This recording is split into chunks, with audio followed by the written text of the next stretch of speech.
So Andrew Luck retires, and let's do the chronological order of what happened.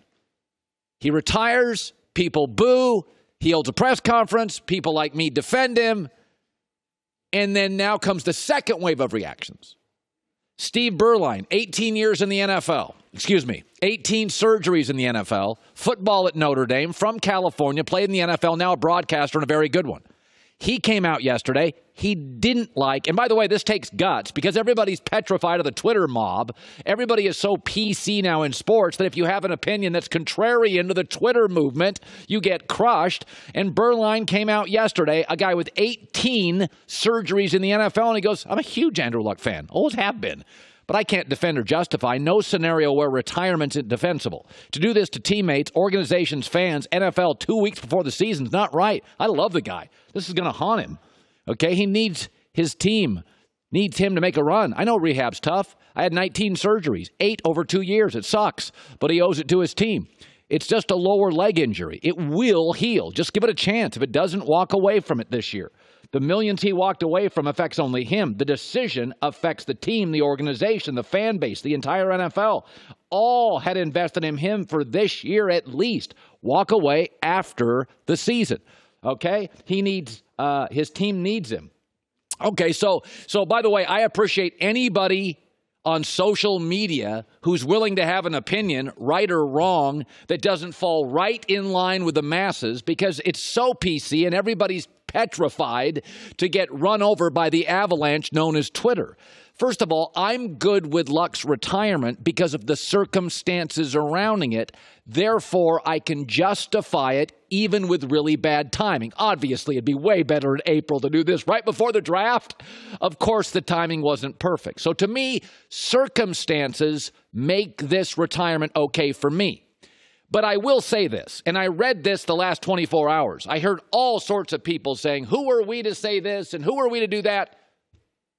We're sports media, and there's political media, and there's tech media, and we have opinions, and you don't have to like them. Don't tell me that all retirements are equal and that we should celebrate all players equally. I will celebrate Luck because I thought he inherited a tire fire, took him to far greater heights than they deserved, and now is living with some chronic current pain. I'm all in on him. But let me throw this out to you.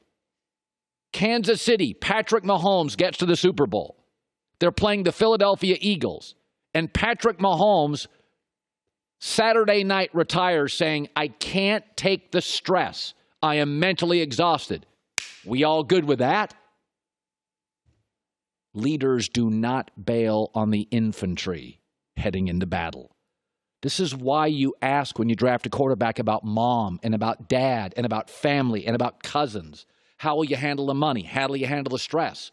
This is why we blame Big Ben for some of Antonio Brown's pushback. We hold quarterbacks to different standards. We pay them more.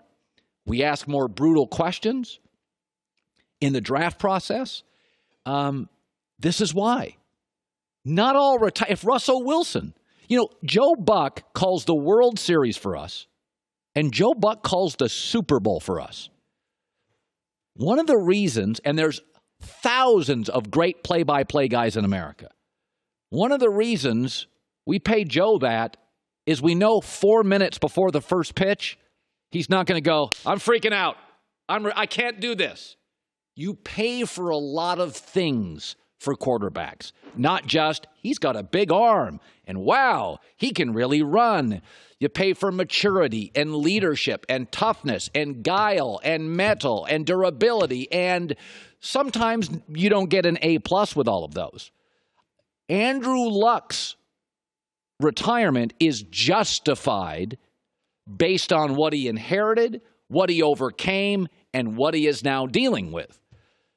But if you look at the history of Hall of Fame quarterbacks, they have one thing in common. It is not size. It is not arm strength. It is not mobility. It is not dominant in college. Hell, half of them we didn't even see play in college. It is not you went in the first round. With all of them, with no exception, they were all great leaders. and leaders don't bail on their men, Schwarzkopf to Patton to Kobe to Michael to LeBron to Brady before battle. Unless, like Andrew Luck, it is justifiable physically, which in my opinion it is. But if Andrew would have retired a couple of days ago because the stress of playing is too much, he would have deserved criticism instead of deserving what he received overwhelmingly, which was condolences for the injuries. We feel terrible for your decision. This is actually courageous. Go get him, man. Not all retirements should be treated equally. Quarterbacks are defined by leadership qualities, and leaders should never, if at all physically possible, bail on a team right before the big mission. Today, I got everything I need. All the starters are done playing in the preseason. I've got a retirement in Andrew Luck and an injury to Lamar Miller and Cam Newton. I have all the free agents in. I've seen enough of the good rookies, like Devin Bush is going to be a real player. I've got holdouts still holding out. I do think Zeke and Melvin Gordon will return.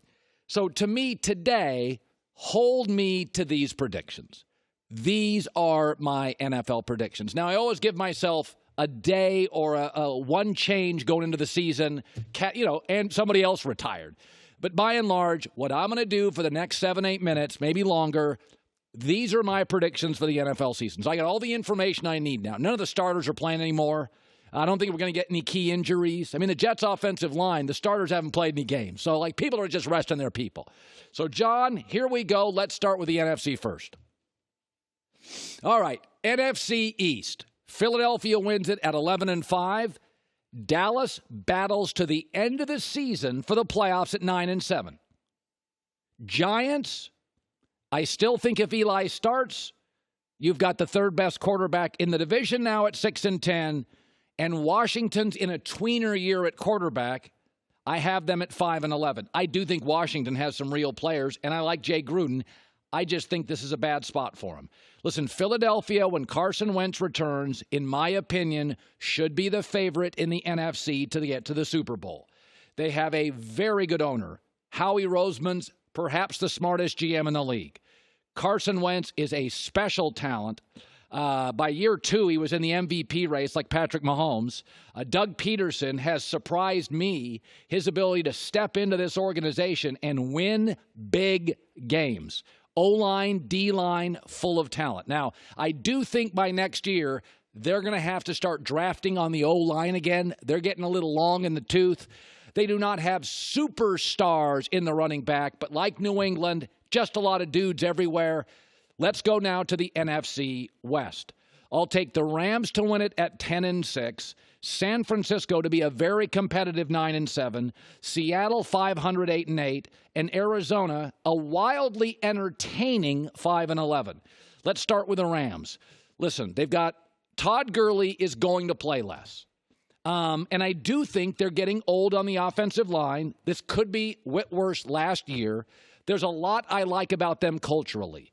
They've got spectacular players in the positions I like. Left tackle, quarterback, very good wide receiving core, tremendous defensive line. They've gotten better at linebacker through the draft. This is a very good operation. The NFC is just so crowded now. 10 wins to me in the NFC is a really, really good football team. I'd probably say they're the second best team in the NFC. San Francisco, don't take a ton from the preseason. They have very young wide receivers and did not play tight end George Kittle, who's a monster. This is an offense that is going to pop. San Francisco is going to double their wins. It's the safest double your wins bet in the league. I think Seattle's good. They're going to need a couple of their draft picks to pop. Cross your fingers with that. Arizona fun, but not great, 5-11. NFC North. Boy, is this division packed. I'll take Green Bay to rebound and win it at 10-6 as my third best team in the NFC. Chicago battles like Dallas to the end. Week 17 playoffs, 9-7. Minnesota, again, Kirk Cousins, big spots, better but not good enough, 8-8, and Detroit's 5-11. Listen, the Bears, I'm pulling back here. Their schedule's brutal. Even games you'd think they'd win at Denver in week 2, go ask professional sports bettors. Never bet against the Broncos in September at home. High altitude, teams aren't ready. The middle of their schedule's brutal. Then at the end of the year, the Bears' last 4, Dallas at Green Bay, Kansas City at Minnesota. It is a brutal schedule, and I think Trubisky has a ceiling. Minnesota, again, love their roster. A lot of big games on that schedule. I don't think Kirk pulls them through. I do like Delvin Cook back, though. Boy, is he fantastic. They're, again, a wildly entertaining team. Okay, let's go to the NFC South, which has always been a difficult division to predict. Third to first, a lot of different winners here. I'm going to go back to Atlanta. This is not a popular pick. I had them in the Super Bowl last year. Okay, they upgraded their offensive line twice in the first round. That was a real issue. They get Devontae Freeman back. I think they've upgraded coordinators. They had traumatic cluster injuries last year in the secondary and at linebacker. Healthy guys back. Key people, key coaching spots. I think they have upgraded, sometimes slightly, sometimes significantly. I'll take Atlanta as the 4th best division winner in the NFC in a tough division, 9-7. I think the Saints pull back. I think Drew Brees looked tired at the end of the year. I think their offensive line is exceptional. But again, I think there's that emotional edge of the cliff. They're at the very edge of it. I think their schedule's tough. Carolina, Cam Newton is now hurt coming into the season. I don't think Cam's that long from one more injury and getting out of this sport. I love elements to Carolina, but I do not trust them week to week in this league. They are too hot and cold for me. Some of that's Cam. And I think Tampa Bay, they are what they are, 5-11. That's the NFC. Philly, Rams, Green Bay, Atlanta win their divisions. San Francisco, Chicago, and Dallas battle for 2 playoff spots, wild card. Let's go to the AFC. All right, the easy one. New England's going to win their division. I think this is the most athletic Patriot team in several years. Bill Belichick has told people we're better than last year. They're younger. They may make more mistakes, and I am worried about Andrews, the center, and the blood clot issue. But they're the best team in a dysfunctional division. The Jets at 9-7 will battle for a playoff spot. No team in the NFL gave their young quarterback a bigger boost. We go from no running back to Le'Veon Bell. We go from a sporadic offensive line to massive upgrades at guard and center, defensive coach to offensive coach, and a good slot receiver, Jamison Crowder. This offense is going to be a real offense now. Still needs a number 1 receiver. They even have a good 2-back, Ty Montgomery. They also have stars all through the middle of their defense. Jamal Adams, C.J. Mosley, Leonard Williams. They will not be as good on special teams, and I think that will be their undoing at the end of the year. I think Buffalo is fine, 7-9, still rebuilding. Dolphins are a mess, 4-12. AFC West. I'm going to go with Kansas City wins it at 11-5. I think New England, Kansas City are really good Super Bowl potential teams. There's nothing I don't like about them. There's been rumors about a Tyreek Hill trade to get a better corner like a Jalen Ramsey.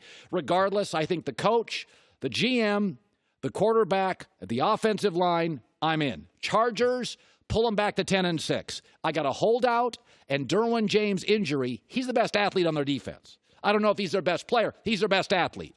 I know inside the Chargers organization that Derwin James injury is rough on the organization. I also don't trust them, by the way, against Kansas City. Kansas City's been very good against the Chargers. I think Denver is a tough out at 7-9. I think Flacco's fine. I think they'll have some success early. I don't know if they have the depth I'm looking for, and I don't quite know what to get Joe Flacco. You know, he's fine. But in this division with Mahomes and Phillip Rivers, he's the 3rd best quarterback, or maybe the 4th best quarterback to Derek Carr. I have the Raiders at 6-10. I think they'll be a wildly entertaining mess. I think they'll be fun. They'll have some upset wins. They'll go through a 4-game losing streak. They'll make a bunch of noise, and they'll be a bunch of fun, but I don't see them as a great football team. AFC North. The best team I have seen so far in the preseason is the Pittsburgh Steelers. I think they have made multiple upgrades to their defense through free agency, through the draft, through the AAF. 11-5. I think Noyes left the building. I think the positions they draft well Running wide receiver and linebacker are positions that needed to be addressed, and they just happened to land a great receiver 2 years ago and a great linebacker, Devin Bush, this year.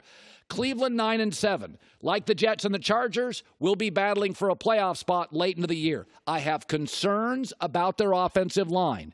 It's not good at tackle. It is really good at center. They have one injury on the interior of their offensive line, and they're in trouble. I also think Odell Beckham and Olivier Vernon. Vernon's production, bigger name than production. Odell Beckham, bigger name than health. I think if Denzel Ward stays healthy, Odell stays healthy, Olivia Vernon's production goes up, they could be a playoff team. I think Baltimore's 8-8. They're going to be the Seattle of the AFC. They can beat anybody on any week. Anybody on any week. But they're going to be depending on some young players in key spots. They're a 500 team. Cincinnati, to me, has to make some upgrades at quarterback. They're 5-11. A lot of that is they're just not going to win many games in their division. They're not going to beat Pittsburgh or Cleveland, in my opinion. They're going to go 0-4 with those guys. And finally, the AFC South. Big changes here because of Andrew Luck's departure. I gave Houston another win than I would have in the summer, 11-5. Lamar Miller's injury is something, but they have Duke Johnson. I also think in the waiver wire you can find running backs who are, B-, C+ complimentary. Their offensive line is better. How much we'll find out. I think Deshaun Watson's spectacular. Not sure why everybody doesn't embrace him. I think the big winner in this division, too, is Tennessee. They could not beat Andrew Luck. They were 0-12 against him. They could not beat Andrew Luck. They're going to go from 0-2 to 2-0 against the Colts. So I think Tennessee, like Cleveland, like the Chargers, like the Jets, vies for a playoff spot. I don't think it's man overboard for Indianapolis. I'll put them at 8-8. I think they're going to have, I think their ceiling's lower, but I think this is a really good roster. I think they're going to run the football more. Their tight ends are excellent. They upgraded wide receiver. They upgraded corner. It's a really good roster. And Jacoby Brissett's a big, strong kid. He's not special. He's not transformative. He's fine. He's been there. He knows the system. So I don't think this is man overboard. I think they're going to lose those close games that Andrew Luck pulls you out in the fourth about 3 times, but they'll be fine. They'll be in that playoff picture week 13, week 14. Jacksonville, I don't buy Nick Foles. I don't buy the organization. Do like Tom Coughlin, 6-10. There you go. There you go. Hi, everybody. Thanks for watching. Subscribe here to get the latest from the show. Also, be sure to check out more of the best clips from The Herd or go watch a few segments from other shows on FS1.